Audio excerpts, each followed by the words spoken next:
biarpun itu anaknya orang Yahudi, anaknya orang Nasrani, anaknya orang Hindu, Buddha, seorang bayi tidak punya dosa. Kalau dia meninggal sebelum balik, dia tidak akan dihukum oleh Allah. Biarpun anaknya orang kafir, biarpun anaknya orang yang tidak beriman kepada Allah, namanya anak. Yuladu alal fitrati fa abawahu yuhawidani aw yunasirani. Bapaknya nanti yang akan membawanya. Yang pertama adalah lahir bersih suci. Anak kecil nggak punya dosa. Anaknya siapa saja, biarpun anaknya orang kafir.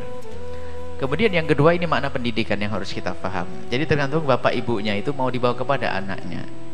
Yang menjadikan anak itu hubud dunia, cinta dunia itu karena bapaknya selama ini berbangga dengan dunia, nggak pernah bicara tentang akhirat. Bangga dengan merek mobil, motor, segala macam, bangga-bangga dengan dunia. Makanya anaknya jadi hubud dunia. Yang menjadikan anaknya menjadi masuk agama lain juga karena pendidikan yang salah dari orang tuanya. Ini jangan serta-merta disalahkan sang anak. Ini isyarat dari baginda Nabi, peran orang tua itu penting.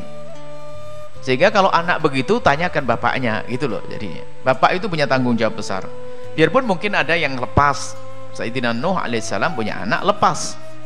Semoga anak kita tidak ada yang lepas semuanya. Jadi Anda sebagai orang tua punya kewajiban untuk mendidik, mengarahkan sekolahnya di mana, berguru dengan siapa, tempatnya di mana, pergaulannya kayak apa. Ini terus bergaul dengan yang benda hidup dan benda mati. Benda hidup jelas kawan-kawan, benda mati adalah HP-nya, kau perhatikan enggak, internetnya kayak apa. Ini semuanya orang tua. Nah, sekarang orang tuanya mulai dari anaknya kecil sudah mau dirusak, dibebaskan HP sampai matanya trakum umur 5 tahun. Ini kan orang tuanya nggak sayang ini. Jadi kita bisa terjemahkan bahwa bapak ibunya lah yang menjadikan anaknya terakum, bukan menjadi Yahudi saja. Kan itu kan ya, anak itu terlahir dalam normal kan, matanya sehat, badannya sehat. Bapak ibunya yang bikin jadi Yahudi, bapak ibunya menjadi Nasrani, bapak ibunya yang bikin terakum. Anak kecil dikasih HP, tablet kecil terus kemana-mana gini. 5 tahun periksakan ke dokter, matanya harus tebel sen. Astagfirullah. Ibu yang soleha, jangan diumbar seperti itu, kasihan matanya, dia punya kekuatan apa yang akan dilihat. Ini orang tua model apa ini? Mohon maaf, saya dalam hal ini saya agak keras sih, karena saya sayang pada anak-anak Anda. Saya lebih sayang pada anak Anda daripada Anda lah, sebagian dari Anda ini. Anaknya saya lihat ada yang Masya Allah kemana-mana nggak lepas sama HP kecil. Belum lagi mungkin tontonan-tontonan yang tidak baik, tapi secara fisik itu merusak. Televisi pun nonton televisi di rumah Anda. Belum lagi tontonannya mungkin nggak benar. Kedua, secara fisik nonton TV kayak setengah meter, kayak mau masuk ke layar televisi. Tolong hei ibu yang soleha, perhatikan, mending nangis sesaat, setelah itu matanya sehat. Orang tua kok tidak jadi kayak orang tua? Itu model apa katanya, sayang-sayang apa? Hanya orang tua yang sakit di pikirannya saja. Kalau seorang anak tiba-tiba makan bubur, tiba-tiba dikasih kotoran ayam campur dengan buburnya, membahayakan perutnya, ya enggak? Karena bikin sakit. Sama itu, memberikan HP full itu adalah sama seperti orang tua ngasih bubur sama kotoran ayam. Sadar enggak Anda? Kalau enggak diginiin kayaknya enggak paham-paham nih. Anaknya kasihan, anak kecil. Zaman ini zaman HP memang betul rusak. Awas. Karena sampai ke situ, sampai ke HP tadi. Nah, termasuk urusan akidah, tarbiyah. Saya masukkan ini karena yang banyak. Kalau urusan agama insya Allah Anda aman, anak mas. Tapi ini loh urusan kesehatan juga perlu diperhatikan. Oh, bapak kok melarang anaknya nggak bisa, kasih mainan yang lainnya dong yang sehat.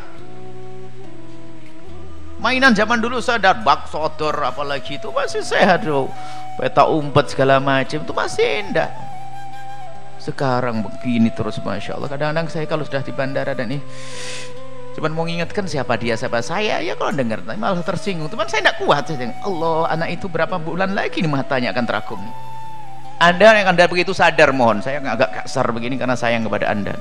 Sadar, tolong perhatikan. Biar nangis sesaat, dia bakal senang lebih lama lagi. Termasuk urusan akidah, urusan keimanan, urusan kenal Allah dengan Rasulullah. Jangan dibiasakan mereka dengan